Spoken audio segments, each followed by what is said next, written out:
Hver eru mikilvægustu málin sem liggja fyrir á næsta kjörtímabili að ykkar mati? Óttar Proppé, ef þú byrjar hér. Já, það mikilvægasta næsta kjörtímabili að reyna að byggja upp meiri sátt, að takast á við vantraust í íslensku samfélagi. Við þurfum að upplifa heiðarleika og skynsemi í pólitíkinni, í því hvernig við byggjum upp kerfin okkar. Það þessi tilfinning að sumir séu réttlátari en aðrir, sumir hafi betra aðgengi að samfélaginu en aðrir og þetta vandi sem að þarf að taka á. Það þarf að bæta vinnubrögð og gera hlutina í betri sátt og meiri breidd og hugsa til langtíma, vera ekki í þessum endalausu skammtímarettingum.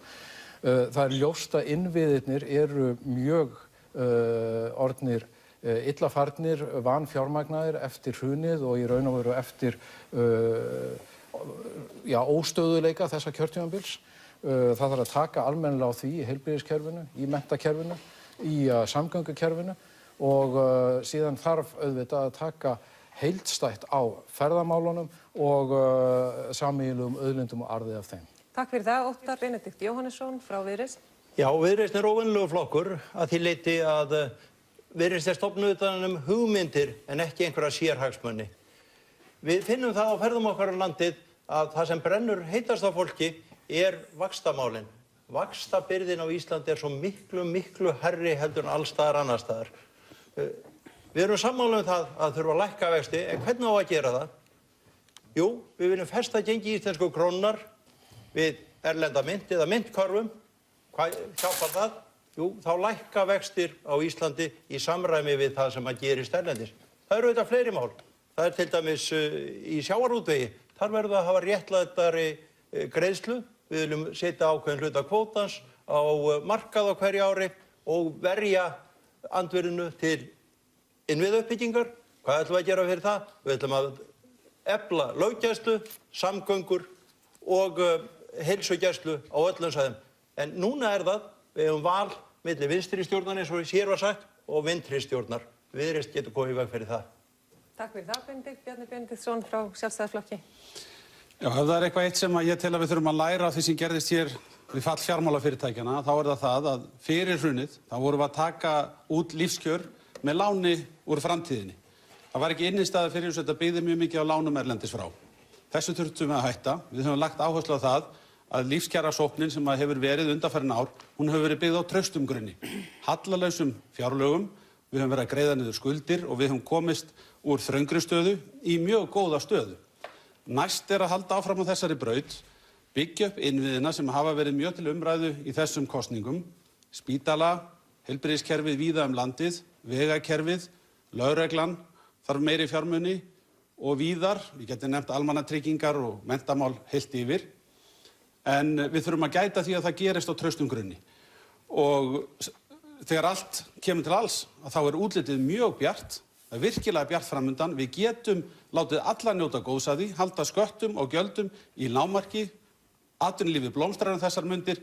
Það bara skiptir öllu að fara núna ekki að rífa í stýrið, einhenda sér í að skipta út stjórnarskráni og leggja út í eitthvað leiðangur sem hefur ekkert með lífskjarasókn að gera. Takk fyrir það, Bjarni. Óttar Proppé frá Bjartri framtíð. Vita kjósendur eitthvað hvað þeir fá ef þeir kjósa ykkur? Já, þeir vita það að Björt framtíð frjálslyndur miðjuflokkur. Við erum umbótaflokkur og við tökum þátt í þessu samtali eins og við höfum verið að gera síðustu árin. Stjórnarandstöðuflokkarnir hafa verið að vinna mjög vel saman og það má nú kannski þakka herramönnunum hérna í stjórnarflokkunum að þeir hafa náð að þjappa okkur ágætlega saman á kjörtímabilinu af því að stjórnarandstöðuflokkarnir hafa náð mjög vel saman gegn alls konar uppákomum og vesenni sem hefur orðið. Og við höfum náttúrulega verið að upplifa þessi síðustu ár ótrúlegan óstöðuleika, uppákomun, hneykslismál og vandræði og erum að kjósa núna að hausti vegna þess að þessi ríkisstjórnarflokkar hafa gefist upp á sínu róli eins og maður segir og eftir það í raun og veru að allt árið hafi farið í vandamál tengt Panamaskjölunum og svo framvegis. Þannig að auðvitað grunnurinn kannski af þessu samtali, áframhaldandi samtali stjórnarandstöðuflokkanna að reyna að komast til í uppbyggilegri stjórnmál og uppbyggilegri ákvörðunartöku. Þannig að þetta bjóðum við upp á en leggjum auðvitað áherslu á það að þetta eru ólíkir flokkar. Björt framtíð frjálslyndur miðjuflokkur og alþjóðlega sinnaður og við leggjum það á borðið og þurfum auðvitað styrk til þess að koma því áfram í hvaða samstarfi eða ekki samstarfi sem það er. Snúum okkur aðeins að Sjálfstæðisflokknum. Bjarni, þið mælist stærsti flokkurinn núna í síðustu könnunum, en samt sem áður þá virðist stjórnin vera fallin. Hvað getur flokkurinn boðið flokkunum vinstra megin við sig til þess að þeir séu fúsir til ríkisstjórnarsamstarfs, til þess að þeir möguleika á að vera í ríkisstjórn? Stærsti flokkurinn. Það er ekki gott að segja nákvæmlega og kannski sérstaklega fyrir mig, þau þurfum auðvitað á endanum að gera það upp við sig hvert og eitt, en ég hef nálgast þessar kosningar með hliðsjón á stöðunni. Mér finnst að flokkar sem að mælast hér rétt á milli 5 og 10% eigi að horfa yfir sviðið og ekki reyna að finna aðra flokka til að útiloka, heldur aðeins að gangast við því að það eru óróa tímar í íslenskum stjórnmálum og við öll sem fáum umboð til þess að taka sæti á Alþingi höfum skyldu til þess að vinna með lýðræðislega niðurstöðu að henni fenginni. Og þannig hef ég nálgast þetta. Ég hef verið heiðarlegur varðandi þá valkosti samstarf sem að mér finnst vera langsóttastir fyrir Sjálfstæðisflokkinn, en ég útiloka ekki neitt. Mér finnst það bara einfaldlega vera mín skylda. Það er að segja að þér finnst langsótt að vinna með Pírötum, en þetta virðast vera tveir stærstu flokkarnir. Já, ég bara skal vera alveg heiðarlegur með það. Mér finnst þetta varla vera stjórnmálaflokkur, meira hreyfing sem hefur hrist upp í hlutunum og mér finnst flokkurinn hvorki tilbúinn með alvöru stefnumál, en ég hafi komið þannig fram og hegðað sér að hann sé tilbúinn til þess að taka ábyrgð, hann vill yfirleitt vísa henni frá sér og þess vegna ekki burðugur af mínu áliti til þess að fara að leiða nokkuð skapaðan hlut. En finnst þið fúlt hvernig menn hafa talað til Sjálfstæðisflokksins í þessu, þar að segja að þið komið síst til greina? Finnst þið fúlt að fólk hafi talað þannig til Sjálfstæðisflokksins að þið komið síst til greina? Nei. Sko, á einn eða annan hátt er þetta allt einhver pólitík og fólk er svona að reyna að finna það út hvað er sniðugt að segja til þess að hámarka möguleika sína fyrir kosningar, alveg eins og menn voru að gera með þessu kosningabandalagi sem einhvern veginn gufaði upp og varð að engu. Það var ekki bara einu sinni sem menn hittust. Eftir að hafa hist einu sinni, þá var mér svo boðað að það ætti að hittast aftur og það lá fyrir í bréfinu sem sent var út í upphafi að tilgangurinn með þessu öllu saman var að kynna þær málamiðlanir sem allir flokkar sem í þessu tóku þátt ætluðu að gera fyrir kosningar og við fáum ekkert, bara loft. Og öll þessi orð aukið lýðræði, meira gegnsæi, ný vinnubrögð og svona gufuðu bara upp og voru ekkert annað heldur skraut. Já, en þannig að þú ert að segja að það sé í rauninni ekki að marka neitt af því sem að þau hafa verið að segja mögulegt stjórnarsamstarf. Þetta hefur ekki truflað mig. Ég hef sagt það margoft, sjálfsagt að aðrir flokkar hittist og mér finnst það gott að það liggi fyrir morgundaginn að vinstri flokkarnir vilji mynda blokk gegn öðrum flokkum og þeir muni leggja alla áherslu á að vinna saman. Það er mjög gott, þá eru skýrir valkostir. Annaðhvort verður þrifið í stýrið og lögð áhersla hér á stjórnarskrá og fara að kljúfa þjóðina út af Evrópusambandsmálum einhverju slíku, eða menn fara í alvöru vinnu við að byggja upp innviðina sem ég tel að sé aðalmálið og við höfum traustan grunn til þess að gera það. Förum betur í það og eftir Benedikt Viðreisn. Hvort vill hún starfa til hægri eða vinstri? Já, þetta er athyglisvert nefnilega því menn hafa spurt hvað ætlið þið að gera, með hvað flokkum við ætlum að vinna. Það er eins og það skiptir öllu máli að geta raðað upp stærðfræðilega hvernig menn ná í meirihluta. Auðvitað er það ekki það sem skiptir máli. Það sem skiptir máli er hvað næst málefnaleg samstaða. Og við höfum sagt, við erum nýr flokkur, við viljum kynna okkar málefni fyrir kjósendum og við viljum að kjósendur gefi okkur þann byr sem að best verður. Við höfum sagt líka, við útilofum okkur ekki neitt flokk fyrirfram. Og þú spurningin felur einmitt í sér, með hverjum náðu þið málefnalegri samstöðu? Já, til hægri eða til vinstri? Það er nefnilega það sem er athyglisvert. Hvernig, nú er verið að velja fólk á Alþingi, við getum hort á það eins og sé verið að velja fólk í landslið. Hvernig var íslenska landslið? Segir það vinstri kanturinn, ég ætla ekki að vinna með hægri kantinum. Segir vörnin, ég vil ekki fara fram í sóknina. Nei, auðvitað ekki.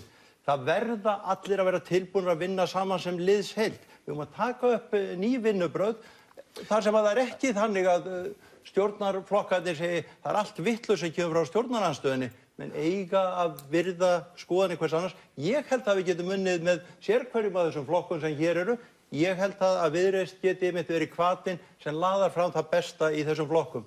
Öfugt við það sem hefur gerst í sumum fyrri stjórnarsamstarfum. Viljið þið þjóðaratkvæðagreiðslu ESB á næsta kjörtímabili? Ef já, án þá að snúast framhald aðildarviðræðna eða klárt og kvitt viljið þið ganga í ESB eða ekki? Bjarni? Það verður að spyrja því hvort að þjóðin vilji ganga í Evrópusambandið. Ég sé ekki neinn annan möguleika og ég vil bara taka það skýrt fram. Við höfum 4 ára reynslu af því að prófa hitt. Það gekk mjög illa, það var gjörsamlega vonlaus leiðangur. Það verður að vera þingvilji til þess, það verður að vera ríkisstjórn á bakvið það og mér finnst mikilvægt varðandi þjóðaratkvæðið. Þetta er hraðaspurning. Þetta er bara örstutt að það er sá sem að boðar breytingarnar og vill leiða þær sem hefur skylduna til þess að efna til þjóðaratkvæðagreiðslu og framkvæmd í samræmi við hana. Myndið þið leggjast gegn slíkri þjóðaratkvæðagreiðslu að kosningalokum? Er það frágangssök fyrir ykkur? Nei, sko það er auðvitað, ef það er verið að spyrja hinnar eðlilegu spurningar, þá er ekki hægt að vera á móti því. Það er alveg sjálfsagt mál. Þóra, ég verður að minna að þetta er hraðaspurning. Já, fyrirgefðu. Benedikt? Já, við ætlum að taka upp gamalt stefnumál Bjarna Benediktssonar og við séum já, það á að hafa svona þjóðaratkvæðagreiðslur. Og það verður þá kosið hvort ég halda áfram viðræðum og minni á það að Bjarni flutti til hans tillögum þetta á Alþingi árið 2009. Takk fyrir þetta. Óttar Proppé? Já, það kemur kannski ekki á óvart að við myndum vilja setja þjóðaratkvæðagreiðslu og spyrja hvort að fólk vilji halda áfram og klára samningaviðræðurnar og niðurstaðan verði síðan borin undir þjóðaratkvæði. Við eigum að treysta kjósendur, það eru kjósendur sem eiga þessar ákvarðanir, ekki stjórnmálaflokkarnir og af því að Sigurður Ingi er að spyrja spurninga hérna, svona engaspurninga, þá vildi ég alveg eins spyrja hann, sko, viltu að afnema undan þá mjólkuriðnaðarins frá samkeppnislögum? Og mér langar aðeins vegna þess að við erum búin að vera hér með mikla umræðu síðustu mánuði í kosninga, eða síðasta mánuð held ég að við getum valla að tala marga í kosningabaráttunni þar sem er talað já, nú er lag, það til nóga peningum, við ætlum að setja 20 milljarða í heilbrigðiskerfið, í menntakerfið, í samgöngur, til þess að bæta tryggingakerfið og almannatryggingarnar og svo framvegis. En við viljum líka lága verðbólgu og lítið atvinnuleysi og stöðugleika. Hvernig ætlið þið að geta staðið við þetta allt sem án þess að rugga bátnum og koma hérna af stað því sama og við höfum glímt við svo oft áður. Svo hefur gagnrýnt þennan loforð og flaum og sagt en að sama skapi sagður hér í upphafi þáttar að nú er komið að því að byggja upp marga innviði. Hvar liggja mörkin þarna? Ég ætla bara að þakka þér fyrir þessa spurningu. Ég hugsaði innra með mér loksins er fólk látið svara fyrir það hvernig á standa undir þessu öllu saman. Ég hef boðað það, já, að við getum nú farið í innviðauppbyggingu. Við erum með 5 ára áætlun þar sem við erum með 10% raunaukningu í rekstrarútgjöld ríkisins. Ég er ekki að tala um laun og vexti eða neitt slíkt. 10% aukningu á 5 árum. Það er ekki önnur ríki með svigrúm til þess að gera slíkt. Fólk er að segja að þetta sé of lítið, gott og vel. Kannski gengur okkur enn betur og við getum aukið enn frekar við. Ég held að það ætti að vera fyrsta verkefni nýrrar ríkisstjórnar að kalla aðila vinnumarkaðarins að borðinu og segja, já, nú er þröngstað á vinnumarkaði, kjarasamningar framundan. Nú skulum við taka höndum saman og halda þannig á stöðun á vinnumarkaði annars vegar og hins vegar á opinberum fjármálum að fólk geti hér áfram búið við lága verðbólgu og lækkandi vexti. Það eru öll skilyrði til þess að gera það, en ef menn hins vegar fara fram úr sér í útgjaldaloforðunum, þá er alveg öruggt að vextir munu hækka eða verða minnst kosti jafn háir þeir eru núna og verðbólga fyrir upp. En er þetta ekki það sem er reynt að gera á kjörtímabilinu sem að síðan kom út í miklum og erfiðum vinnudeilum og mikilli hækkun launa? Þetta var það sem var reynt að gera á kjörtímabilinu. Já, en það endaði allt saman mjög vel, ekki satt. Það endaði allt saman mjög vel. Það endaði til dæmis í því á þessu ári þá er kaupmáttur launa að vaxa 8,5%. Þetta gerist einstaka sinnum. Á þessu kjörtímabili hefur kaupmátturinn farið upp í rétt í kringum 20%. Við munum ekki lifa oft svona tíma eins og við höfum verið að lifa hvað varðar kaupmátt launa og því að Birgitta segir hér, þessi ríkisstjórn hefur haft miklu að spila samt eru innviðirnar að grotna. Og ætlum ég bara að benda á eitt. Við höfum stórlækkað skuldir ríkissjóðs, þannig að við höfum núna 20 milljarða umfram það sem áður var til þess að sinna svona verkefnum. Og já, við höfum skilað ríkissjóði með afgangi og það er ekki vegna þess að það hafi ekki verið beiðni að dæla peningunum út í hin og þessi verkefni. Við höfum staðist þá freistni að fara of hratt yfir vegna þess að við höfum lagt svo mikla áherslu á að hér væri stöðuleiki og hver er verðbólgan í dag? Hver er árangurinn af þessari stefnu? Það er 1% verðbólga sem þýðir að launahækkanir sem verið að semjum, það er að skila sér beint í vasann hjá fólki. Þessi ríkisstjórn er að skila núna þessu ári 408 milljarða afgangi og sem er forsendan fyrir öllu því sem er verið að tala um hér að hægt sé að gera í framhaldinu. Takk fyrir þetta, Bjarni Benedikt. Já, ég hef sagt það er ekkert eins hættulegt eins og stjórnmálamaður í kosningaham.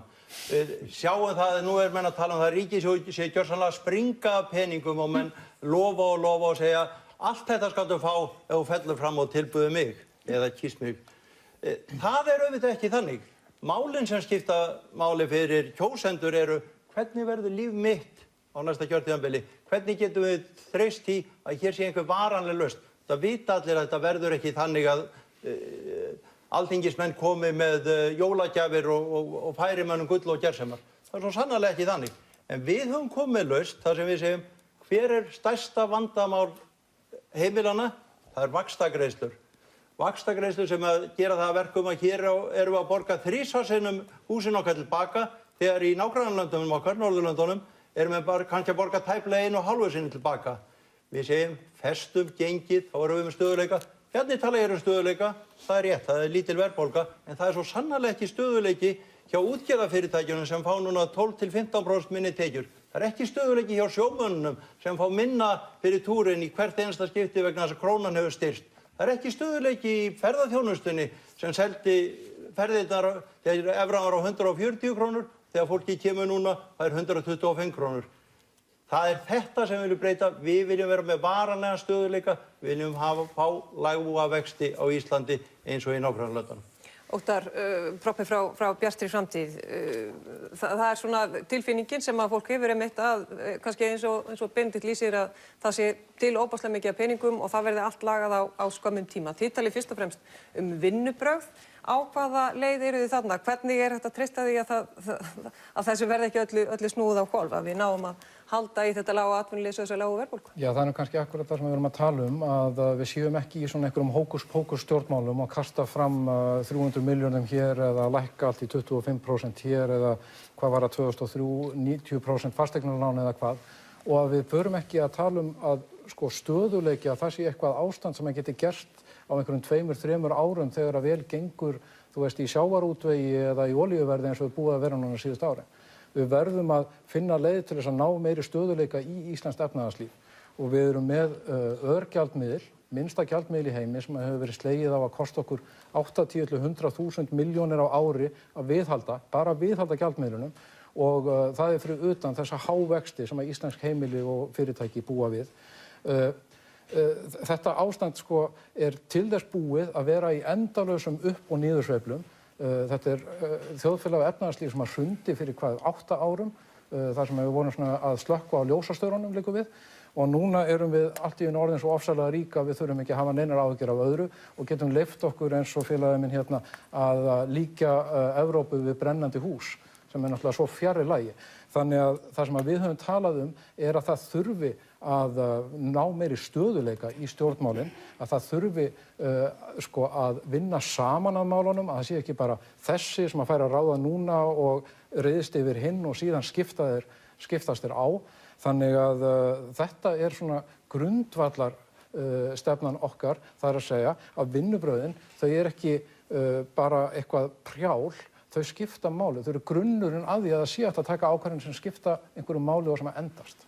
Benedikt, heyrum aðeins frá ykkur í Viðreisn vegna þess að það segir í ykkar stefnu að það eigi að gera nýja stjórnarskrá sem taki mið af tillögum stjórnlagaráðs og annarri vinnu sem hefur verið lagt í, sem hefur nú svo sem verið heilmikil í gegnum tíðina.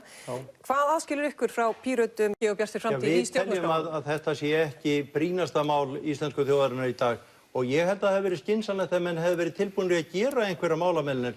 Ef menn hefði til dæmis árið 2013 gert 2–3–4 breytingar, ef menn hefði núna í vor eða haust samþykkt tillögur forsætisráðherra sem ég held að allar verið til bóta, þá værum við að fara inn í nýtt þing sem væri kannski að samþykkja tillögur númer 7, 8, 9 og 10 til breytinga á stjórnarskránni. Það nefnilega stundum að sígandi lukka best. Ég heyri það þegar að fólk að tala mig, þá það ekki að velta fyrir sér stjórnarskránni. Fólk að tala það hvernig verður þetta land byggilegt, hvernig getum við haft innviðina í lagi. Lögregluþjónar segja, hvernig getum við haft löggæslunni í lagi þegar búið að fækka okkur 200 frá því sem áður var áætlað. Það eru allt aðra spurningar sem brenna á fólkinu. Fólk að hugsa vaxtagreiðslurnar, en við höfum ekki á móti því að henni sé breytt, en það bara ekki það sem brennur mest á fólki. Bjarni. Já, ég var andsnúinn því ferli sem var sett á stað á sínum tíma. Ég sagði það ágætis byrjun að virða sjálfa stjórnarskrána sem gildir. Hún segir, Alþingi breytir stjórnarskráni, síðan kosið og nýtt þing staðfestir. Það var kosið til stjórnlagaþings, sú niðurstaða dæmd ógild í Hæstarétti en meirihlutinn á þingi, hann ákvað enga síður að skipa allt það sama fólk í stjórnlagaráð. Síðan var fengin þessi niðurstaða, kosið hana. Spurt var, eiga þessar tillögur að liggja til grundvallar nýrri stjórnarskrá. Það var ekki kosið stjórnarskrána. Þessi spurning var svona orðuð. Nú það svo að ég hef alltaf verið skýr með það að við þurfum ekki nýja stjórnarskrá. Ég segi eins og Benedikt, mér heyrist að við getum náð ágætlega saman þetta atriði. Ég og enn eftir, þarna kom eitt allavega, maður byrjar á einu. Ég hef enn ekki hitt kjósanda í þessu landi sem alveg að drepast og nær ekki endum saman út af einhverju ákvæði í stjórnarskráni. Það bara ekki þannig. Og þetta ekki mál sem brennur efst í huga almennt hjá kjósendum, vissulega margir sem brenna fyrir þetta mál, en ég hef sagt að við höfum að gera afmarkaðar breytingar, auðlindaákvæði, þjóðaratkvæðagreiðslur, þetta eru 2 grundvallaratriði. En það gengur ekkert á þinginu að gera þetta. Ég meina, hvað hafið haldið marga fundi í stjórnarskrárnefnd, þar sem Katrín og fulltrúar Sjálfstæðisflokks og allra flokkar sættu? Það hefur ekki gengið. Það voru eitthvað 60-70 manns í grasrót Pírata sem greiddu atkvæði gegn því að við heldum áfram og þá fór Birgitta frá málinu. Alþingi gengur illa að breyta stjórnarskránni. Það var góð sátt, stjórnarandstaðan vildi bara ekki halda áfram. Það voru miklar bókanir. Það var fín sátt þessa vinnu sem átti sér stað á þessu kjörtímabili. Og ég hef skrifað þetta blaðagreinar. En hvernig á þá að breyta stjórnarskránni ef Alþingi virðist ekki ná utan málið?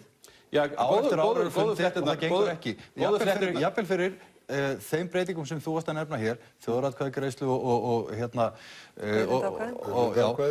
meina, menn ná ekki saman það. Já, sko, í Bretlandi engin stjórnarskrá. Það bara hefur gengið ágætlega hjá Bretum, sko. Þegar menn breyta stjórnarskránni í Bandaríkjunum, þá á það sé langan aðdraganda og það eru skrifaðir margir hillumetrar eina grein sem bætist við. Hún stendur að meira eða minna óbreytt í langt yfir 100 ár.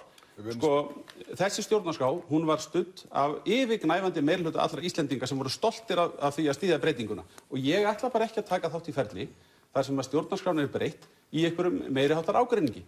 Og það bara allt í lagi þó að taki tíma að breyta henni. Þú ert í raun að segja að þetta skiptir litlu máli. Þetta kannski eitt af þeim málum sem einmitt hreyfðist lítið sem ekkert fyrir en kannski alveg á síðustu vikum og mánuðum þessara ríkisstjórnar því miður. Mér finnst mikilvægt þegar við erum að tala skrána vegna þess að hún hluti af því að byggja upp traust hérna í þessu samfélagi að stjórnarskráin ekki eitthvað sem að við, þó við séum æðisleg hérna þingmennirnir, eigum að ráða ein. Þetta ekki eitthvað sem að þeir sem að kusu stjórnarskrána 1944 eiga að ráða. Það almenningur sem á að ráða. Það búið að spyrja almenning og hann vill breyta stjórnarskránni á grundvelli til að stjórnlagaráðs. Þannig að sko, við eigum ekkert með það að standa á móti því þingið. Það beinlínis, það eiginlega bara svona ofbeldi. Og fáum það að heyra hjá Viðreisn, Benedikt, af því að þið talið markast tengt auðlindagjald í sjávarútvegi. Hvað þýðir það? Erum við að tala uppboð eða? Við eigum þessa auðlind saman, öll þjóðin. Og hvað eðlileg ávöxtun af einhverjum sjóði sem við eigum? Við getum tekið til dæmis 3%, lífeyrissjóðirnir miðað við 3,5%, en tökum 3%, þá segjum við það eðlilegt að það fari á hver einasta ári 3% af kvótanum á markað. Það að segja 97% verði þá úthlutað til þessar sömu kvótahafa eins og nú eru án endurgjalds. Þetta sameinar tvennt, þetta sameinar það að það markaðurinn sem ræður gjaldinu. Þá tekur þjóðin þátt í því ef það gengur illa, þá getur útgerðin ekki búið jafn hátt. Ef það gengur vel, þá nýtur öll þjóðin þess vegna þess að þá eru mikið kapp að reyna að ná þessum 3%. En við ætlum ekki að taka þessa peninga frá byggðarlögunum, síður en svo. Við ætlum að setja á stofn sérstaka innviðasjóði sem að hraða uppbyggingu og samgöngum, fjarskiptum, styrkja heilbrigðiskerfið og efla löggæslu á svæðum landsins. Og það skiptir máli, ekki bara fyrir fólki sem þarna býr, heldur líka fyrir fyrirtæki vegna þess að þá verða hinar dreifðu byggðir byggilegri heldur en núna. Bjarni, þið hafið verið andsnúnir hugmyndum uppboð en segið að vissulega þá megi breyta því hvernig auðlindarentan innheimt. Hvar eru þær tillögur sem að sýna kjósendum ykkar að ykkur sé alvara með því? Já, mér langar nú að byrja á því að segja að hér fyrir nokkrum árum síðan kom út skýrsla frá fyrirtækinu McKinsey sem horfði yfir hagkerfi á Íslandi og til þess að gefa okkur góð ráð það hvað við getum gert til þess að bæta lífskjörin í landinu. Við tókum út sjávarútveginn og sögðu, hér kerfi sem afburðakerfi. Hérna það að skila mikilli framlegð. Þau getur bætt ykkur á ýmsum öðrum sviðum. Og það nefnilega staðreyndin. Sjávarútvegskerfið eins og það í dag að skila meiri verðmætum heldur en nokkurt annað sjávarútvegskerfi sem önnur lönd eru með. Hér eru menn að tala um það að við þurfum að gæta betur byggðasjónarmiða. Já, við ákváðum það upp á 1990 að gefa framsalið frjálst sem hefur valdið miklum deilum sjávarútvegsstefnuna á Íslandi. En við erum búin að fara í gegnum það tímabil og við ákváðum þá að heimildirnar skyldu leita til þeirra sem að vera hæfasti til að gera út. Það hefur skilað því að nú stöndum við hér einhverjum 26 ár síðan og við veltum því fyrir okkur hvernig getum við nú skattlagt þessa grein betur heldur en að við höfum gert fram til þessa. En þegar að þessi ákvörðun var tekin á sínum tíma, þá var vandamálið það að greinin var ekki að skila neinu. Þannig ég segi, það er glapræði, það er algjört glapræði að gera kerfisbreytingar á sjávarútvegskerfinu í Íslandi sem að eyðileggur verðmætasköpun í greininni. Og mér finnst hugmyndir uppboð, eins og sumir flokkar eru að kynna hérna, setja greinin í mjög mikla óvissu. Benedikt nefnir að það sé hægt að taka 20 milljarða af sjávarútveginum á ári. Nú er það svo að sjávarútvegurinn í dag, hann er að skila í rekstrarafgang svona 45 milljörðum.